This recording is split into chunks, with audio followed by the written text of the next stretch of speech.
Bible పరిశుద్ధ గ్రంథం కాబట్టి మనుషులు చేసిన తప్పులు కూడా చెబుతుంది. బైబిల్ పరిశుద్ధ గ్రంథం కాబట్టే ఆ పరిశుద్ధ గ్రంథానికి సంబంధించిన దేవుణ్ణి ఆరాధించేవారు వారు కూడా మనుష్యులే. ఆ మనుష్యులు చేసిన తప్పులు అందరికీ తెలియాల్సిందే. దేవుడు న్యాయ నిర్ణేతగా లోతు, తన పిల్లలు, దావీదు, అలాగే తామారు, ఇలా అందరూ వారి జీవితాల్లో చేసినటువంటి తప్పులను ఎత్తి చూపిస్తుంది.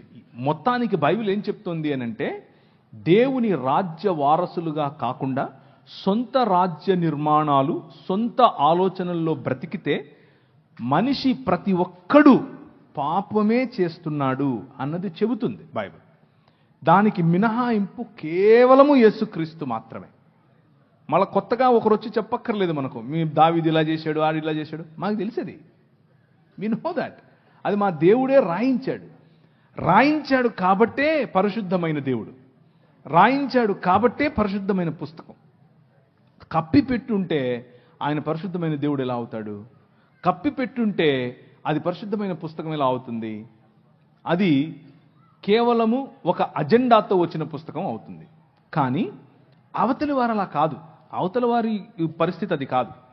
అవతలి వారి పరిస్థితి ఏమిటి అని అంటే, ఎవరైతే దేవుళ్ళుగా, ఎవరైతే దేవతలుగా తమను తాము ఆ పుస్తకాలలో ప్రకటించుకున్నారో వారు మిగిలిన వారిని మోసముతోనూ, సెక్షువల్ అల్యూర్మెంట్ అంటే లైంగిక ఆకర్షణతోనూ, వయలెన్స్తోనూ, రేప్తోనూ, స్వయంగా పిల్లలను సొంత పిల్లలతో శారీరకేచ్ఛలు తీర్చుకోవటంతోనూ దేవుళ్ళు ఆ పని చేసినట్లుగా వారి పుస్తకాలు చెప్తున్నాయి. సో బైబిల్కు మిగిలిన పుస్తకాలకు ఉన్న తేడా ఏమిటి అని అంటే, బైబిల్ మనుష్యులు చేసిన తప్పులను ఎత్తి చూపిస్తుంది. కానీ దేవుడు ఆ చేసిన తప్పులను సమర్థించకుండా వారిని సరైన మార్గంలో పెట్టడం కోసం తన కుమారుడైనటువంటి యేసుక్రీస్తును పంపాడు. కానీ మిగిలిన పుస్తకాలు అలా కాదు. మిగిలిన పుస్తకాలు ఆ దేవుళ్ళు చేసేది ఒక పెద్ద ఘనకార్యం అన్నట్లు. ఒక ఆయన 16,000 మంది అయితే, ఇంకొక ఆయన 3 అంటే, ఇంకొక ఆయన 10 మంది అంటే, ఇంకొక ఆమె 5 మంది మొగుళ్ళని వేసుకుంటే ఇవన్నీ తిరుగుతూ ఉంటారు. ఇది అప్రూవ్డ్ బై గాడ్. వాళ్ళకి ఇది సనాతన ధర్మం అంటే ఇదే అని చెప్తారు. అది సమస్య. అక్కడికి ఇక్కడికి తేడా కనిపిస్తుందా? ఇది తప్పు అని బైబిల్ చెప్తోంది, అలా చెయ్యొద్దు అని బైబిల్ చెప్తోంది.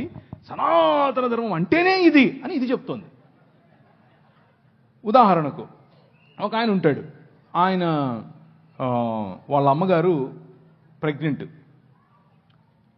వాళ్ళ అమ్మగారు ఇంట్లో ఉంటారు, వాళ్ళ నాన్నగారు కూడా ఉంటారు.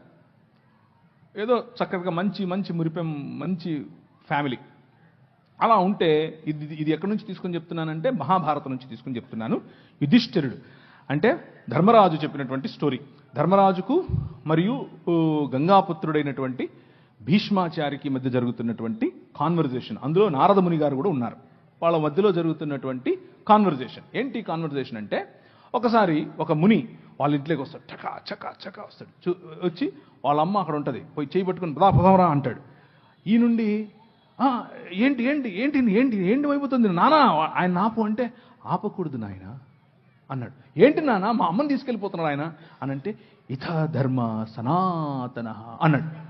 ఏంటి ఇదే సనాతన ధర్మం అంటే అని చెప్పాడు. ఏమని? బ్రాహ్మణుడు వచ్చి నీ భార్యను చేయి పట్టుకొని తీసుకెళ్తే నువ్వు ఆపొద్దు, ఆయన వెళ్ళిపోవాలంతే.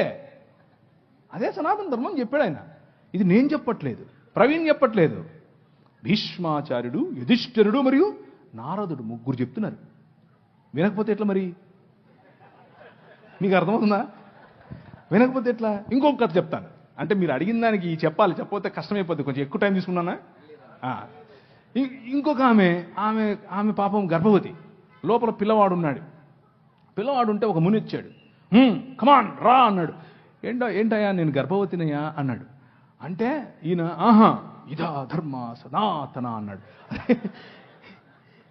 సరే కానీ అంటే ఆమెతో, ఆ గర్భవతితో ఆయన లైంగిక క్రియ చేస్తూ ఉన్నప్పుడు లోపల నుంచి బిడ్డ అరిచాడంట. ఒరే ఈడ టైం లేదు, ఈడ ప్లేస్ లేదు, పో పో అంటున్నాడు. ఈడ ప్లేస్ లేదు, నువ్వు రావడానికి వీల్లేదు, వెళ్ళిపో అని అడుగుతున్నాడు లోపల నుంచి. ఏమి రాశారా పుస్తకాలు మీరు?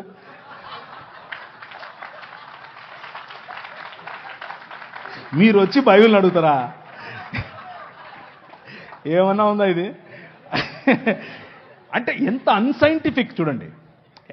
లోపల ఉన్న పిండం అరుస్తే కూడా తెలుసుకోలేనంతోడిని తీసుకొచ్చి నువ్వు పుస్తకాలు రాసుకొని ఇది సనాతన ధర్మం అని చెప్తావు మాకు.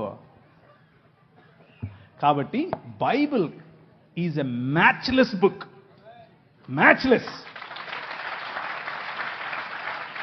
No science, no mythology, no Quran, no Gita, no anything can stand in front of Bible. బైబిల్ ఎదురుగా ఏది నిలబడలేదు. అంత గొప్పది బైబిల్. అది కేవలం ఊరికి స్టేట్మెంట్ కోసం చెప్తున్నాను అనుకోవద్దు. 24 ఏళ్ళు చదివిన తర్వాత చెప్తున్నా. 24 ఏళ్ల నా కఠోర పరిశ్రమలో నాకు తేలింది ఇది. దాన్ని కొట్టేది రాలేదు, ఇక రాదు. అది బైబిల్.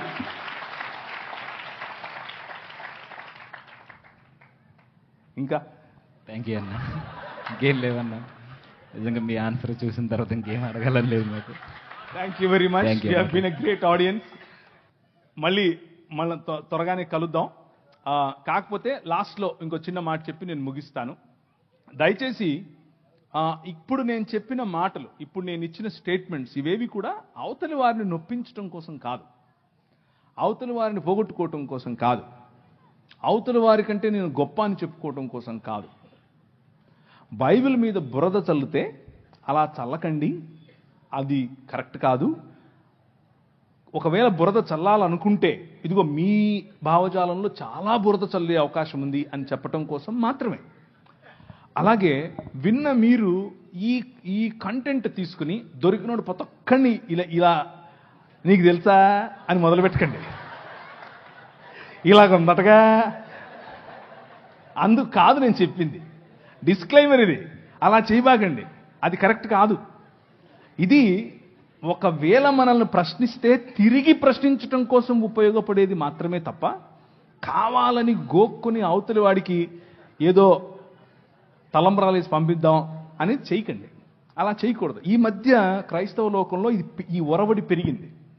అది చేయకూడదు. అది అది మనకు, మన పిల్లలకు, మన భవిష్యత్తుకు చాలా అపాయకరం. మన సమాజం ప్రేమ సమాజం, మన సమాజం క్షమా సమాజం, మన సమాజం తగ్గించుకునే సమాజం. మనం అలాగే ఉందాం, మన పిల్లలకు అదే నేర్పుదాం. అలా కాకుండా అతివాదంలోకి వెళ్ళామనుకోండి, అతివాదం మన పిల్లల భవిష్యత్తును నాశనం చేస్తుంది. మన దేశం, మన ప్రజలు, మన బంధువులు, మన తోటివారు, మన సొంత వారు, వారు హిందువులైనా, ముస్లింలైనా, క్రైస్తవులైనా, ఏ దేవుణ్ణి నమ్మని వాళ్ళైనా అందరూ మన వాళ్ళే. అందరినీ కలుపుకొని పోవాలి, అందరితో మంచిగా ఉండాలి. కాదు కూడదు అని కొద్దిగా వాళ్ళు అతిగా మాట్లాడితే వాళ్ళకి మంచి భోజనం చాలా నవ్వుతూనే పెట్టాలి, చక్కగా వడ్డించి పంపించాలి. Okay, thank you.